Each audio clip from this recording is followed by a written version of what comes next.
Grow, angel one, Motilal Oswal, ये तीनों के बारे में बात करेंगे। ग्रो आगे जाने से पहले स्टैंडर्ड डिस्क्लेमर गाइस, यहाँ जो भी बात हो रही है सिर्फ आपके नॉलेज के लिए, कोई रिकमेंडेशन नहीं है। हम जो रिकमेंडेशन देते हैं हमारे CA-tapan.smallcase.com में देते हैं, आप चाहो तो जाके देख सकते हो। और रिटर्न भी बहुत अच्छा है, 500 प्लस GST से स्टार्ट होता है। ओके, जैसे ये स्मॉल एंड मिड कैप नो 32% रिटर्न, एनो 583 यानी 500 प्लस GST स्टार्ट होता है। आप जरूर जाके देखें, अच्छा परफॉर्मेंस है ओवरऑल।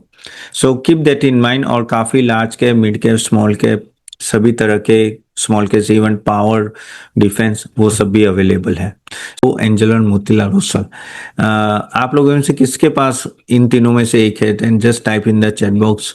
ग्रो तो आपको भी पता है लार्जेस्ट डिजिटल इन्वेस्टमेंट फर्म है, और जो एंजल वन है लार्जेस्ट डिजिटल ब्रोकिंग प्लेटफॉर्म है, और जो मोतीलाल ओसवाल है ना, वो तो पूरा सभी फाइनेंशियल सर्विस प्रोवाइड करती है, इवन NBFC भी आ जाता है। तो ग्रो अगर आप देखें ना तो कस्टमर का ग्रोथ जबरदस्त है। ऑफकोर्स वो डिस्काउंट ब्रोकिंग में है, इवन एंजल वन भी डिस्काउंट ब्रोकिंग में है, लेकिन एक समय पे ज़रोदा नंबर वन था, अभी नो ग्रो नंबर वन है। ऑलमोस्ट 2.24 करोड़ ट्रांजेक्टिंग यूजर्स है। एंजल वन के 3.8 करोड़ के टोटल क्लाइंट्स है, और मोतीलाल के ऑलमोस्ट 1.3 करोड़ है।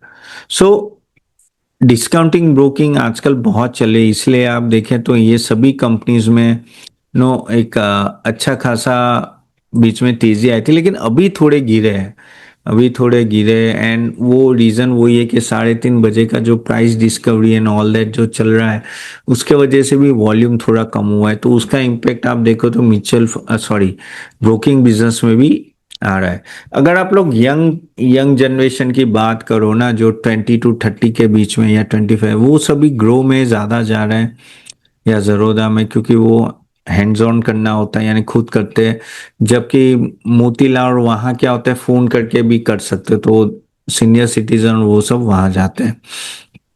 सो सो बेसिकली ग्रोथ लॉजिक क्या है, तो ग्रो में तो एक सिंपल है कि कस्टमर बेस जैसे जैसे भागेगा तो वो अच्छा कमाएंगे। एंड जबकि एंजल वन का भी अगर आप देखें तो धीरे धीरे ब्रोकिंग से वो वेल्थ मैनेजमेंट और वहां तरफ मूव हो रहा है, लेकिन वो टाइम लगेगा, लेकिन वॉलेटिलिटी दोनों में रहेगी। ठीक है, now let us talk about something like no किस क्या पोजीशन है इन सब स्टॉक्स की। सो स्क्रीनर मुझे ओपन करने दो।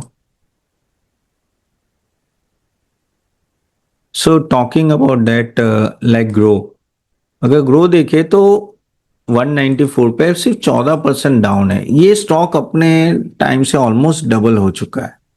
ओके, मोतीलाल ओसवाल भी 14% डाउन है। ठीक है, और एंजल वन भी 25% डाउन है। तो थोड़ा डाउन आए हैं ये तीनों स्टॉक। अगर हम लोग रिटर्न की बात करें, सो ऑफ कोर्स नो ग्रो की बात करें तो ऑफ कोर्स लेसन लिस्टिंग है तो ज्यादा पता नहीं चलेगा, लेकिन मोतीलाल ने 3 साल में एक नो अच्छा खासा रिटर्न दिया है, 5 साल में भी अच्छा रिटर्न दिया है, इवन एंजल वन ने भी दिया है, लेकिन एक साल से मूवमेंट थोड़ी कम हो चुकी है। तो क्योंकि जैसे मैं बोला कि ये ऐसा नहीं है कि सिर्फ ब्रोकिंग बिजनेस में हुआ है, वो आप यहाँ भी देखो डिपोजिटरीज में भी हुआ है, जैसे CDSL, NSDL, फिर केम्स और केफिन में भी हुआ है, तो हर जगह वो हुआ है। Okay, now if you see here, अगर हम लोग ओवरऑल ROE ROC की बात करें ऑल दैट, तो देखिए ये ग्रो का जो नंबर्स है ना वो बहुत अच्छे हैं। हम देखो कि ROE 28%, ROC 37% compare to Motilal. Motilal में क्या है कि NBFC भी है, AMC भी है, PMS भी है, बहुत सारी चीजें है, और इसके वजह से ना उनका मार्जिन उस तरह हाई नहीं होता है जितना ग्रो का है। अगर हम लोग एंजल वन की देखें तो एंजल वन का भी ठीक ठाक ही है। ठीक है, तो this is you have to keep in mind. Even आप देखो जैसे मैंने बोला ना कि सेल्स ग्रोथ जो कर रहा है, ग्रो इज एक्सेप्शनल नो 37%। अगर आप एंजल वन का देखो तो 9। ओके, आप मोतीलाल का देखो तो 14 है।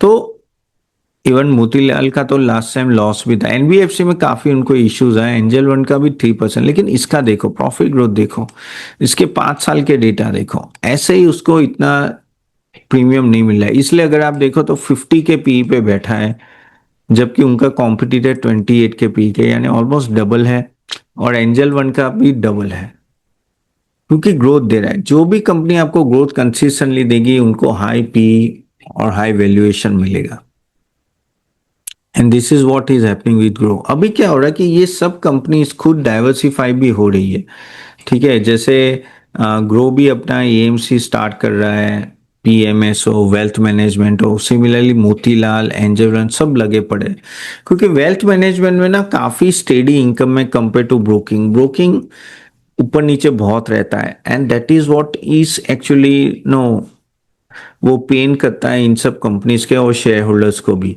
सो कितना जल्दी वो लोग वेल्थ मैनेजमेंट की तरफ जाते, कितना जल्दी वो अपना वहां मार्जिन बढ़ा सकते, उस पर बहुत कुछ डिपेंडेंट है, ठीक है।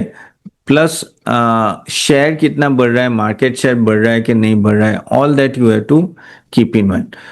क्या ये लॉन्ग टर्म के ले सकते हैं, तो थोड़ा मुझे डाउट लग रहा है, मैं ऑनेस्टली बोल रहा हूँ कि कुछ ही कहीं ना कहीं वॉल्यूम का नीचे आना बहुत चांसेस बढ़ जाते हैं, और वैल्यूएशन भी इतने भी सस्ते नहीं है। ऑफ कोर्स ग्रो का डबल है, लेकिन अगर हम लोग मोतीलाल एंजल का तो ठीक ठाक है, यानी इतने भी बड़े नहीं है, तो स्कोप है, लेकिन ट्रस्ट कम आ रहा है। और मुझे मुझे बोल रहा हूँ कि मुझे ट्रस्ट थोड़ा कम आ रहा है, और मुझे ऐसा लग रहा है कि वॉल्यूम के वजह से बहुत कुछ इम्पैक्ट आ जाए, अनलेस अनलेस वो एएमसी में अपना बहुत अच्छा कर ले, या तो आप कह सकते हो कि आपका एमटीएफ बुक बढ़ा पाए, या तो कहीं ना कहीं आप no other stream of income भी वो लोग लाते हैं, तो things will move. Otherwise broking will be very very volatile. Okay, अब ग्रो देखो तो ग्रो एक अच्छा खासे, अगर हम लोग जैसे मैंने बोला ना, तो ग्रो का वैल्यूएशन अगर मैं पी देखूँ तो 50 का है, one of the highest.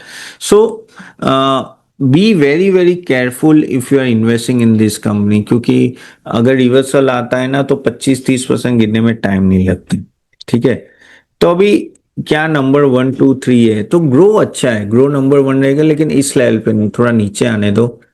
Angel one किस तरह से मूव हो रहा है तो वो देखूंगा, तो मैं I am not picking angel one now, even Motilal भी नहीं, क्योंकि उसमें बहुत सारे सेगमेंट है, ठीक है। इवन म्यूचुअल फंड भी है, फिर आपके बाकी सब एनबीएफसी भी है।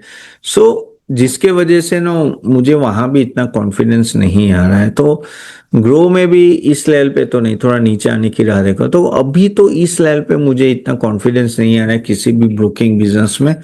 And I want to see के how they are able to reinvent themselves, because traditional broking is dying, और ट्रेडिशनल ब्रोकिंग इसलिए डाई कर रहा है ना, इसलिए ये सब की डिमांड कम है। तो मेरे हिसाब से अगर जाना भी है तो I think grow will be much better option, but वो 170 के नीचे आता है या 180 ना, तब जाके आप सोचो। इस लेवल पे तो काफी महंगा है। और मोतीलाल और एंजल आपको स्किप करना कीजिए, अगर होल्ड कर रहे हो तो होल्ड कीजिए। तो देखो क्या होता है कि मेरे को ऐसा होता है ना कहीं कहीं कहीं डाउट होता है ना, तो मैं वो इम्पोज नहीं करता, क्योंकि हम लोग क्लाइंट के पैसे संभालते हैं। अब जब क्लाइंट के पैसे संभालते हैं, क्लाइंट को एडवाइस दे रहे हैं, तो हमारी एक गलती क्लाइंट को काफी बड़ा नुकसान कर सकती है, and that's why one has to keep in mind कि जब भी ये सब डिसीजन लेते हो ना, नो आपको ये सब, आपका first of all as a individual आपका एक्सपेक्टेशन क्या है, आप कितना रिस्क टेकिंग एबिलिटी पे हो, वो सब आपको देखना बहुत ही जरूरी है। So this was all about broking business.